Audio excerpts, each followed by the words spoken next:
manager of a happy camper with all the dogs. Come here, guys. Come here.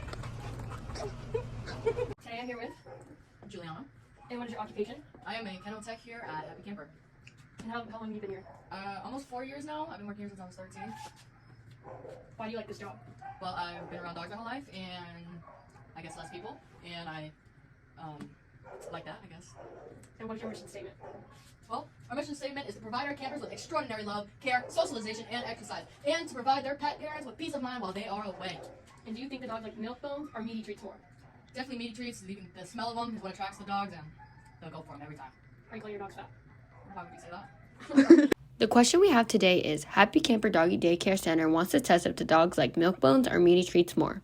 A. Using a sample of 10 dogs, create a match pairs design to test this scenario. Anytime we are asked to design a study, we're going to draw our 3 boxes: specific random selection, specific random assignment, and measurable results, which we'll get to later.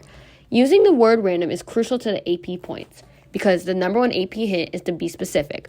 Random selection is who we choose as our group randomly. Random assignment is, after selection, how we randomly gave out our treatments. Random design is combining random selection and random assignment to create a design study. So let's talk about specific random selection. Anytime we are writing this phrase, we always want to use the word randomly. It doesn't matter about any study, you should always be doing random selection the same way. Random selection, you always want to be picking out of a hat unless specifically directed otherwise, because it's just the most basic way to do it without messing up. Like using a number generator, there's just so many complications. So it's just easy to just say, we're picking out of a hat, and that's going to be our group. So how I said it here is randomly select 10 dogs from the facility by giving each dog a number, putting them in hats, and pulling 10. So for our match pairs design, random assignment is where it's going to get a little different from random selection. So for our random assignment, we actually, instead of comparing one group to another, we're comparing each dog to itself. So how I would answer this is by numbering each dog. In the first 0-1 through 0-5 pulls is going to be eat the milk bone treats on day 1 and the meaty treats on day 2. And then the remaining, which is 0-6 through 0-9 and 0-0, would take the meaty treats day 1 and the milk bone day 2.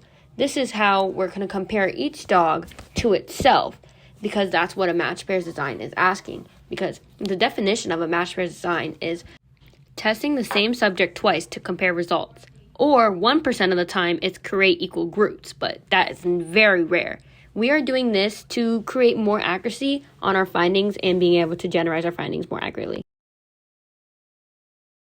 So now we have our third and last box, measurable results. We always want our results to be measurable, because if you cannot measure results, your findings are essentially useless. So anytime we're writing this out, we always want to start with the word compare, because that's usually what we're doing. In this sense, we're comparing the dog to itself, so we want to make sure that is known. And anytime you're doing anything with measurable results, it is so crucial that we mention our units. Like here I stated, how many treats they ate in total, because that's how we're comparing our data. So for question B, we have, what is the possible confounding variable in the study? Well, a confounding variable is multiple factors. We're just not so sure which factor is actually contributing to the results. So an example of a confounding variable might be that the dogs are more hungry one day rather than another day.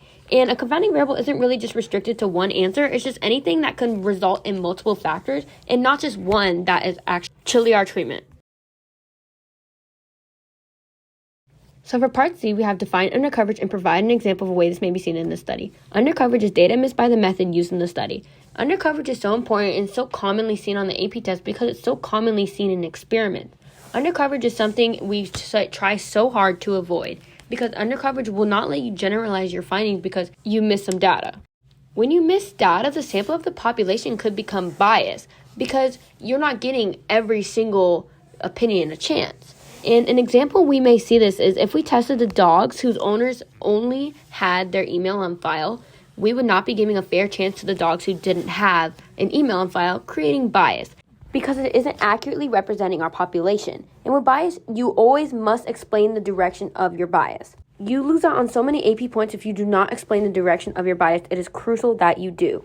Going on with what I said earlier, this question, it doesn't have one specific answer, because it doesn't say find the point in which undercoverage was seen in the study. It says make up your own way of how you might see this in the study. So any way that data can be missed by the method would be a correct answer for this. So it's very fluctuant.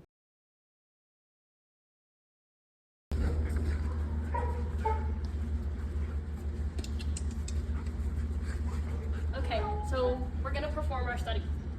Okay, meaty treats, milk bones, Okay. Which one are you gonna go after first? Meaty treats win. She went after meaty treats first.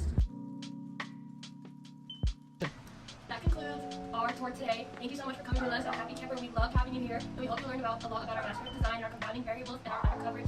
We would love to see you guys and have you guys again. Thank you so much, and come see us at Happy Camper and put your dogs with us. Thank you guys.